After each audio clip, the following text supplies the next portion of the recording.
안녕하세요. 신상문입니다. 지난 시간에 이어서 관계를 바라보는 다양한 관점들 이어가겠는데요. 갈등의 유형이 있습니다. 갈등.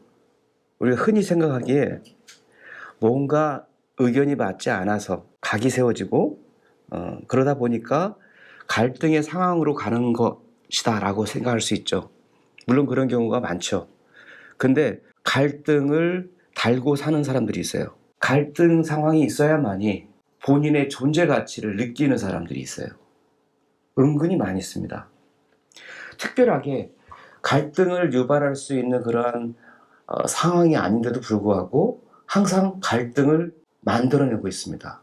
이상하게도 그러한 분들은 아주 평화로운 시기에도 항상 마음속에는 누군가를 싫어하고 누군가에게 분노를 하고 습관적으로 그런 경우들이 있죠. 근데 왜 그러한 태도로 일을 하게 될까, 관계를 맺게 될까, 제가 이렇게 쭉 지켜봤습니다. 제가 내린 결론은 공격을 하는 것이 자신한테는 최선의 수비라고 생각을 하는 거예요. 항상 나는 무언가를 당하고 있다.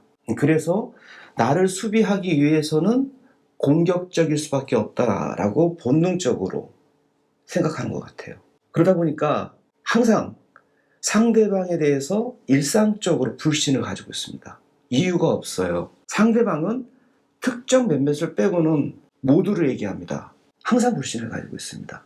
항상 부정적이고, 그리고 논의를 할 때 반대 의견이 있을 수 있잖아요. 근데 그 반대 의견을 나와 다른 의견이다라고 생각하지 않고 나를 무시한다라고 생각을 해요. 그래서 항상 보면 몽리를 부리죠. 그러니까 좋은 의견들이 모아서 좋은 의사결정을 내리는 것이 목표가 아니고 단지 내가 가지고 있는 생각을 관철시키려고만 합니다. 그리고 거기에 대한 반대 의견이 있으면 불쾌하게 생각을 하고 심지어는 화를 내기도 하죠. 또 한 가지는 목표라든가 가치를 고려하기보다는 무조건적으로 관철해야 된다라는 생각이에요. 유사한 거죠. 내가 가지고 있는 의견은 여러 의견 중에 하나가 아니고 반드시 관철해야만 되는 유일한 의견이 돼요. 그러니까 말이 안 되는 거죠. 그리고 이런 분들의 특징은 뭐냐면 항상 조직으로부터 이탈되어 있습니다. 조직의 구성원 n분의 1 이게 아니고요. 이미 나가 있어요. 유체 이탈이 되어 있는 것이죠. 그래서 자기 자신은 조직 안에서 형성되지 않고 밖에서만 형성되어 있는 것입니다. 그래서 조직이 어떻게 되든 별로 상관하지 않아요. 또 한 가지가 있어요. 자신에 대해서 대단한 확신을 가지고 있습니다. 너무 강한 확신이에요. 솔직히 우리가 그러지 않습니까? 어떤 의견, 생각을 갖더라도 조금 오류가 있을 수 있다라고 일반적으로 생각하지 않습니까? 근데 그것이 일도 없어요. 대단한 확신을 가지고 있습니다. 그리고 또 한 가지, 회의를 하다 보면요. 자기 의견을 설명할 거 아닙니까? 근데 무슨 말인지 잘 알아들을 수가 없어요. 모호해요. 나는 이거다. 명확하게 자기 의견을 피력하지 않으려고 합니다. 왜 그러냐? 공격받기 싫어서 그래요. 이걸 말하는 겁니까? 라고 물으면 그것도 있고 또 이것도 있고 그럼 이걸 얘기하는 겁니까? 그것도 있는데 이것도 있고 오리무중입니다. 그러다 보니까 논의가 잘 안 돼요. 근데 자기 생각은 또 있어요. 그 생각과 반대되는 의견이 있게 되면 또 거기에 민감하게 반응하게 되는 것이죠. 자, 이런 분들이 어떤 부서를 하나 맡게 됐다. 팀을 맡게 됐다. 어떤 프로젝트를 위해서 어떤 역할을 맡게 됐다. 그렇게 되면 잘 진행이 안 됩니다. 왜? 항상 그렇지 않습니까? 우리가 집단적인 지성이 모여서 좋은 결정을 하고 좋은 결과를 낳게 만들어야 되는데요. 옹고집만 부려요. 그러다 보니까 어떻게 되겠어요? 같은 팀을 구성하고 있는 다른 동료들에게도 큰 피해를 주게 됩니다. 물론 이러한 분들은 오랫동안 근속하진 않아요. 근속할 수가 없어요. 그리고 누구든 싫어하게 돼요, 이 사람은. 다음입니다. 동호회예요, 동호회. 그 동호회라는 건 뭡니까? 즐거움을 서로 쉐어하는 거죠. 자전거를 타거나 사진을 찍거나 수영을 하거나 테니스를 하거나 자기가 좋아하는 거예요. 근데 혼자 하기 좀 심심하니까 같이 모여서 즐겁게 하는 거죠. 즐거움의 상호 부조입니다. 내가 참여해서 하게 되면 다른 사람들도 더 즐겁게 돼요. 그죠? 그래서 동호회는 즐겁지 않으면 안 되는 겁니다. 왜? 안 나가면 되는 거예요. 싫으면 즐겁지 아니하면 안 되는 거예요. 근데 조직을 그렇게 바라봅니다. 직장을 그렇게 바라본다는 거죠. 직장을 나와서 하는 것은 내가 하고 싶은 일만 하기 위해서 나오는 거예요. 그래서 필요한 일보다는요, 하고 싶은 일을 합니다. 그것이 좋은 거라고 생각을 해요. 조직은요, 모두가 나한테 주어진 역할, 그 역할을 잘 인지하고 그리고 그 역할을 잘했을 때 좋은 관계가 형성되는 것이죠. 근데 그 역할에 대해서는 별로 관심이 없어요. 그리고 또 한 가지는 결과에 대해서는 별로 신경을 안 씁니다. 과정이 중요합니다. 과정이 재밌어야 돼요. 무엇을 위해서, 어떤 목표를 위해서, 어떤 결과를 낳기 위해서, 그런 건 별로 관심은 없고 일을 할 때 재밌어야 되는 거죠. 즐거워야 됩니다. 그러다 보니까 일에 대한 집중력은 굉장히 떨어지게 돼요. 그런 분들이 있어요. 이게 일하는 건지 노는 건지. 그런 말을 하는 사람들이 있잖아요. 놀듯이 일해라. 신나게 자기 역할을 수행하라는 뜻이에요. 근데 놀듯이 일하는 것이 아니라 노는 거예요. 그냥. 일이 아니죠. 그리고 또 특징이 있습니다. 어떤 지시를 내리잖아요. 조직의 지시. 주로 이제 상급자가 지시를 내리게 되겠죠. 근데 이걸 지시로 받아들이지 않습니다. 커피숍에 앉아서 즐거운 대화를 하는 한 토막으로 이해를 해요. 지시는 명령이잖아요. 근데 그렇지 않고 그냥 참조하는 거예요. 그런 의견도 있구나. 그건 그러고. 자긴 자기가 좋아하는 일을 찾게 됩니다. 그러다 보니까 수평적 관계에 집착을 해요. 동료들 있잖아요. 같이 입사한 사람이라든가 굉장히 즐겁게 서로 격려해요. 격려도 근거가 있어야 되잖아요. 그렇잖아요. 일을 못했으면 못한 거지. 왜 못한 거 가지고 잘했다고 합니까? 근데 동호회 나가면 어떻습니까? 어이구, 빨간 티가 너무 잘 어울리시네요. 그러죠. 어울리든 말든 그런 관계가 중요한 거니까요. 서로 덕담 나누고 칭찬해주고 그것만 하면 되는 거예요. 이제 그러다 보니까 그 주변 사람들이 힘들어지는 거예요. 일을 안 하면 어떻게 됩니까? 그 과업은 하긴 해야 되잖아요. 일이 어떻게 가죠? 옆 사람한테 가게 돼요. 처음에는 성격 좋다고 인식을 해요. 근데 같이 하다 보면 자꾸 나한테 일이 더 오게 되는 거죠. 처음에는 그냥 넘어가지만 계속 누적되면 짜증나죠. 그래서 사람은 싫지 않은데 그 사람과 뭘 하고 싶지 않아요. 그러니까 어떻게 됩니까? 재미가 없어져요. 그럼 동호회는 어떻게 돼요? 재미가 없으면 떠나잖아요. 잘 떠나요. 그리고 또 직업을 또 쇼핑을 합니다. 계속 반복돼요. 역시 마찬가지로 조직에서의 역할은 신경 안 쓰기 때문에 유체 이탈은 당연한 거죠. 제 경험상 고생 안 해본 사람들이 이래요. 어디 가서 내 손으로 알바를 하든지 뭘 하든지 돈도 벌어보지 않았고 집은 유복해요. 그리고 집에서는 힘든 일은 절대 안 시켜요. 투정을 부리면 잘 해주고. 근데 이런 분들은요, 복지, 임금 문제 가지고는 관심이 또 없어요. 주로 그러한 분들이 이러한 그 함정에 빠지더라. 또 한 가지 유형입니다. 따돌림이죠. 이거 굉장히 안 좋은 거예요. 괜히 복수하고요. 우리 왕따라고 하잖아요. 따돌림. 이건 정신과적 질환으로 분류를 합니다. 근데 꼭 그러한 그 왕따 시키는 대상을 만들어요.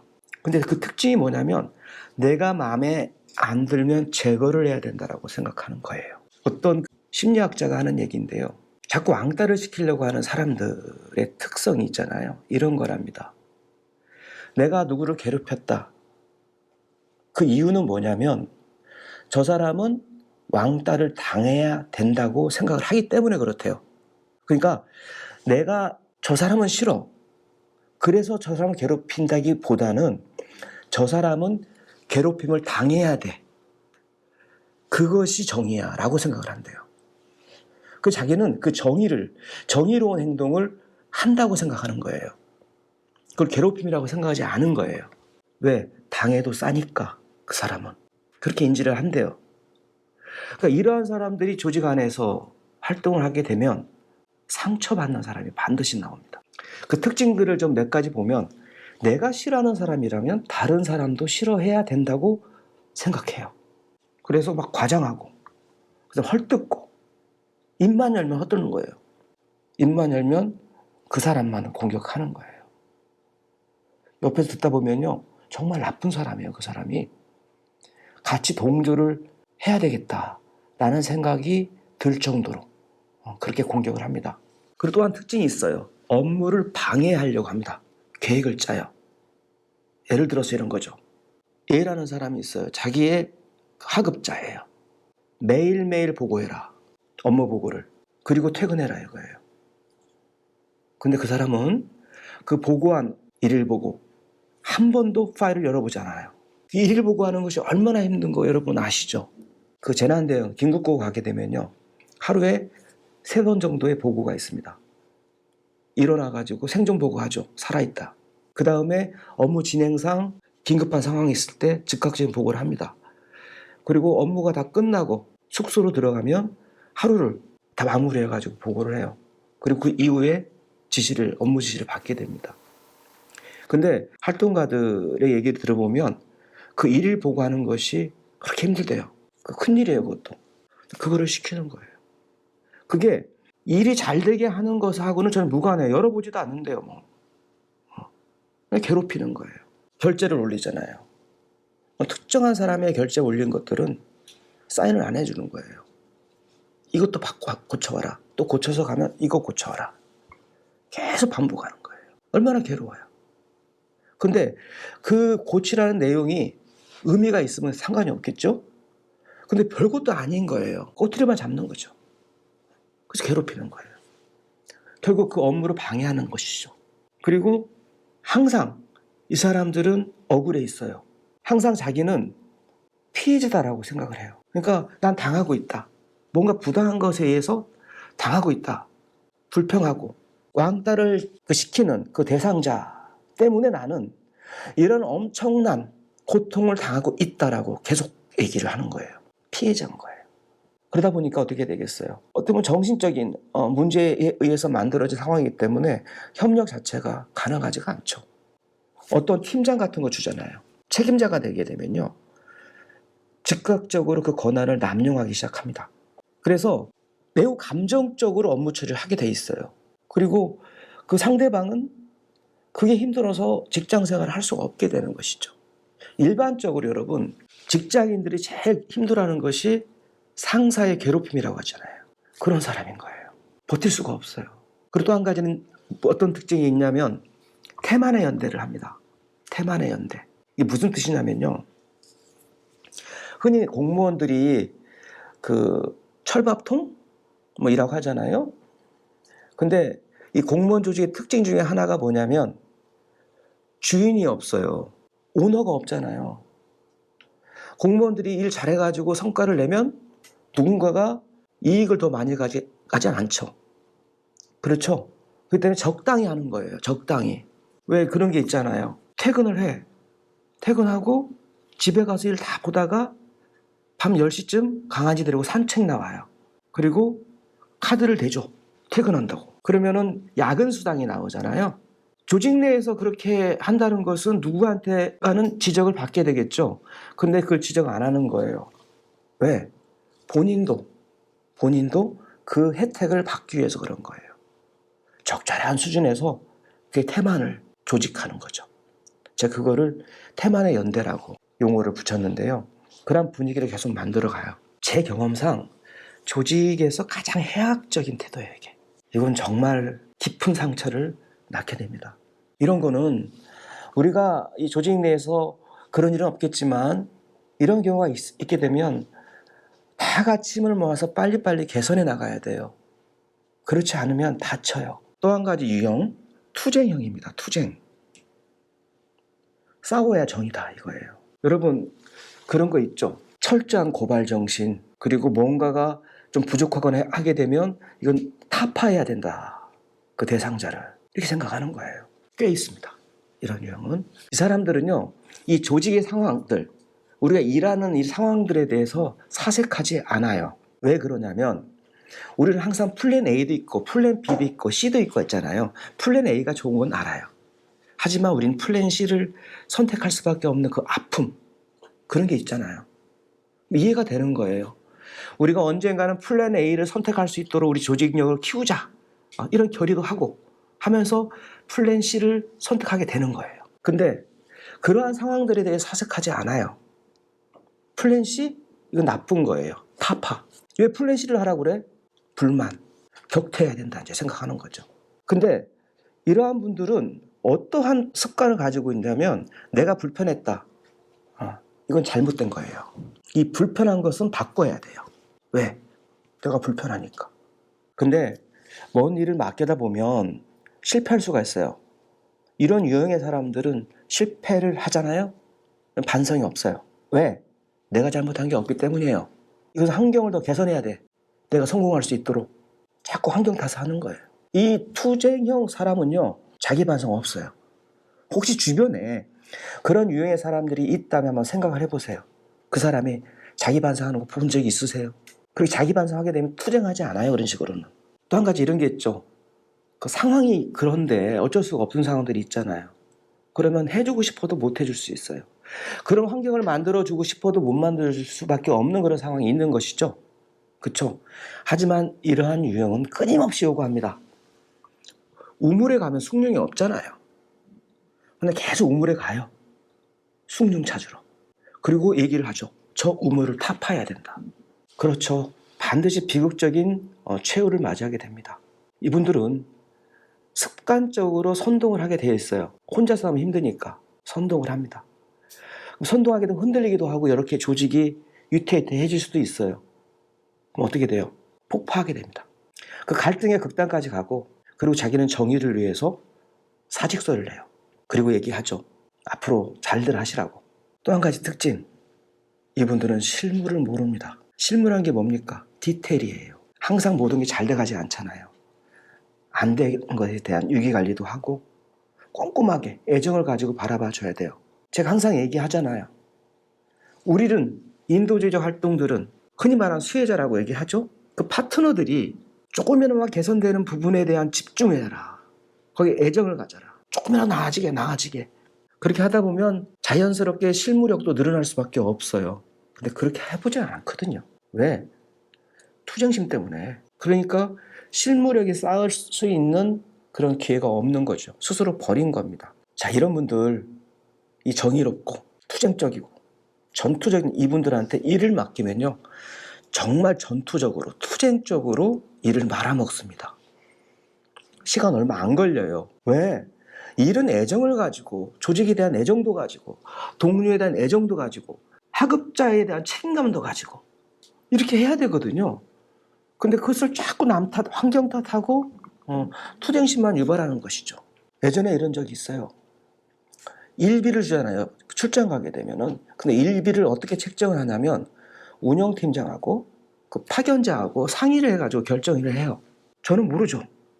국가의 물가라든가 이런 거 감안해가지고 결정해서 가는데 조금 부족했던 모양이에요. 그러면 이걸 말을 다시 협의를 해가지고 적절 수준으로 바꾸면 되잖아요. 근데 그렇게 하지 않아요. 사무총장이 활동가를 학대하고 있다. 이렇게 표현하는 거예요.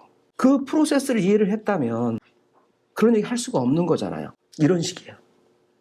출장 가서 호텔에서 저녁에 라면을 끓여서 먹었다. 밥 사 먹을 돈이 없어서 라면 끓여 먹게 될 수밖에 없는 조직. 도대체 이 조직은 뭐냐? 이렇게 비난을 하죠. 거참 이상하다. 물어봤더니 그 사람 라면을 좋아했어요. 나가서 밥 사 먹기 귀찮잖아요. 우리 출장 가서 밥 사 먹고 나가면 이거 차 타고 이동하고 이것도 일이에요. 저는 그냥 아예 나가지도 않잖아요. 그 전기 쿠커가 있어요. 라면 끓여 먹을 수 있는 거. 그거 하나 가지고 라면 끓여 먹거든요. 맛있거든요. 그분도 맛있어서 그렇게 했대요. 네, 다음 유형 볼까요? 기생. 기생하는 거예요. 타자를 인식할 수 있는 세포가 없어요. 이분은 항상 기생을 합니다. 이분의 그 특징은 드러나지 않아요. 조용히 있습니다. 왜? 숨어야 돼요, 기생은. 그렇죠? 기생충 다 숨어 있잖아요. 그렇죠? 안 들켜야 되니까 숨어 지냅니다. 조용합니다. 이분은 반드시 출근길에 깊은 생각에 빠지게 돼요. 무슨 생각이냐면 퇴근할 생각합니다. 이 머릿속에는 일이 하나도 안 들어가 있어요. 그러니까 관계가 어떻게 형성되겠습니까? 응?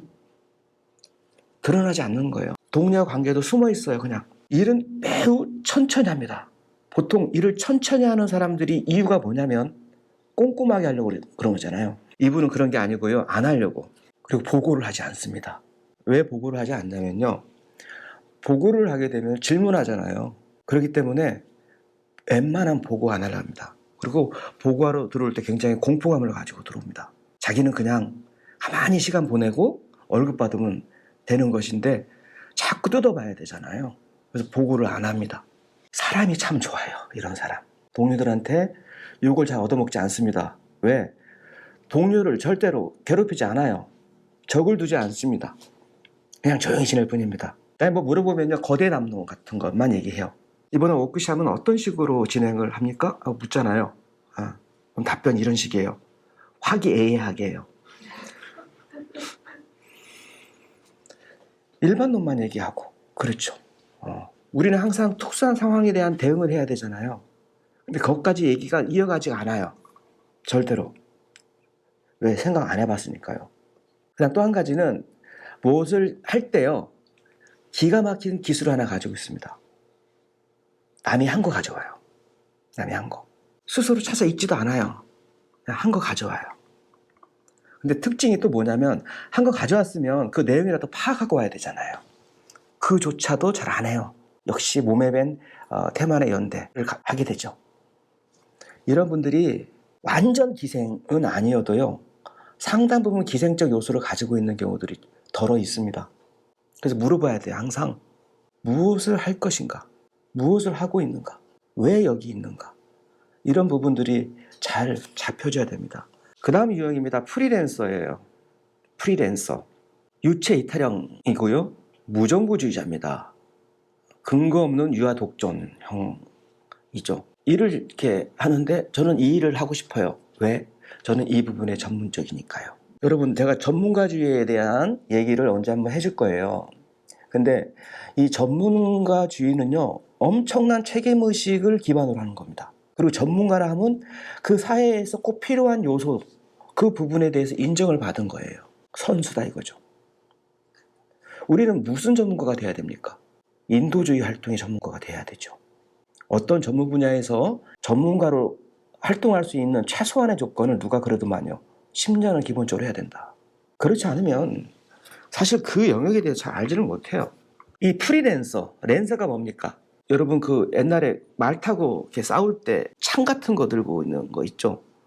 굉장히 무거운 쇳덩어리 같은 거 들고 이렇게 다 하는. 그거를 랜서라고 합니다. 영주 시대 있잖아요. 봉건 시대. 이때는 영주가 한 자기 영역을 다스렸잖아요. 그러면 하다 보면 싸움도 일어날 수 있죠. 그러면 병사가 필요한데 일상적으로 병사를 채용해서 먹이고 훈련시키면서 보유할 수가 없게 돼요. 비싸잖아요. 그러니까 어느 정도 그냥 치안만 유지될 수 있는 수준에서 평상시를 갑니다. 그러다가 전쟁 시기가 오게 되면 어떻게 돼요? 병사를 사요. 그게 용병입니다. 그렇다면은 병사를 살 때 누구랑 계약을 해야 되잖아요. 그때 누구랑 계약을 하냐면 랜서랑 계약을 합니다. 이 랜서는 기마병들을 보유하고 있어요. 우리 흔히 뭐 공사판에서 그 역할을 하는 사람들을 십장이라고 하잖아요. 그럼 미장하는 사람도 데리고 다니고 벽돌 쌓는 사람도 데리고 다니고 목수도 데리고 다니고 그러면 그 십장하고 계약하게 되면 노동력들이 같이 쭉 오게 되는 것이죠. 그런 것처럼 랜서랑 계약했던 것이죠. 그러면 이 랜서는 어디에 소속돼 있습니까? 아니에요. 어떨 때는 토트넘에서 싸우고 어떨 때는 아스널 가서도 싸우는 거예요. 이번에 손흥민이 뭐 이적을 하느냐 안 하느냐 가지고 뭐 이따가 남기로 했잖아요. 그렇죠? 또 다른 팀으로 가는 거예요. 그러면 간 팀은 본래 기존에 자기가 소속됐던 팀하고 또 싸우는 거잖아요. 그 용병이 그랬어요. 그래서 프리랜서라고 합니다. 그 정도, 그 영주를 지켜낼 수 있는 그러한 무력을 갖춘 사람, 이 프리랜서예요. 그래서 이 프리랜서는 조직과 나는 별개입니다. 그렇죠? 계약서만 중요하죠. 그렇습니다. 조직은 없는 거예요, 나한테. 내가 이 영주, 이거 상관없어요. 난 그 전쟁에서 이기면 되는 거예요. 그리고 유아독존의 특성을 갖게 돼요. 나는 대단한 이거에 대해서 잘할 수 있다. 이런 생각을 가지고 있어요. 당연히 뭐 조직은 없으니 유체이탈이죠. 또 한 가지는요, 이분들은 내 손에 피는 묻히지 않아요. 즉, 조직에서 어려운 일들이 발생할 수 있잖아요. 그렇죠? 그러면은 팔을 걷고 나서서 땀 뻘뻘 흘려가면서 조직에 기여하려고 노력하는 것이 이게 바람직한 자세겠죠. 그렇죠? 그런 거 안 합니다. 상황이 좋아지면 그 과실만 공유할 뿐이에요. 조직의 미래보다는 당연하죠. 자신의 개똥 철학이 우선이에요.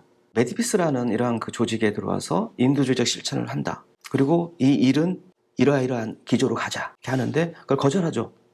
그리고 자기하고 철학이 안 맞다는 둥, 생각이 틀리다는 둥. 자기 생각 가지고 조직 활동하는 게 아니에요. 조직의 생각에 가지고 하는 거예요. 그럼 조직의 생각은 어떻게 해서 만들어집니까? 구성원들의 동의와 합의, 공감해서 만들어지는 거예요. 100%는 아니더라도 다수가 그렇게 생각하고 또 조직이 가지고 있는 가치, 미션이 있잖아요. 거기에 맞춰서 가게 돼야 되죠. 근데 그것보다 중요한 것은 자기의 개똥 철학이다. 자신감이 커요. 이들은. 나는 메디피스 같은 이런 조직, 나는 이제 국제기구 가서 일할 거야. 이런 자신감을 가지고 있어요. 근거는 없어요. 그러다 보니까 직장 쇼핑 중독에 빠집니다. 뭐 한 6개월, 어떤 3개월, 그래요. 본인은 스펙 관리를 한다고 그래요. 또 왜 그게 스펙 관리인지 저는 아직까지 이해는 안 돼요. 근데 미국 국적의 직원이 있었는데 미국 사람들은 직장을 좀 자주 옮기는 편이래요. 당연히 그렇죠. 거기는 직원들에 대한 책임감 이런 걸 잘 안 가져요, 회사가. 이번에 코로나 사태가 발생을 했을 때 유럽은 어떻게 했어요? 복지주의로 갔거든요. 직원들을 가급적 자르지 않게 하고. 근데 미국은 어떻게 해요? 유연하게 해라. 그러다 보니까 미국 사람들한테 여러 직장들을 섭렵한 것은 그만큼 가치를 인정받아서 필요로 하는 회사들이 많다. 이렇게 생각하는 경향도 있다. 이런 얘기 하더라고요. 다는 아니고요. 있다. 이렇게 설명하더라고요. 그런 생각을 가졌나 봐요. 그러다 보니까 직장 쇼핑을 하는 이런 경우가 많다. 이겁니다. 자, 오늘은 두 번째 시간 이렇게 마무리하도록 할게요. 경청해 주셔서 감사합니다. 구독과 좋아요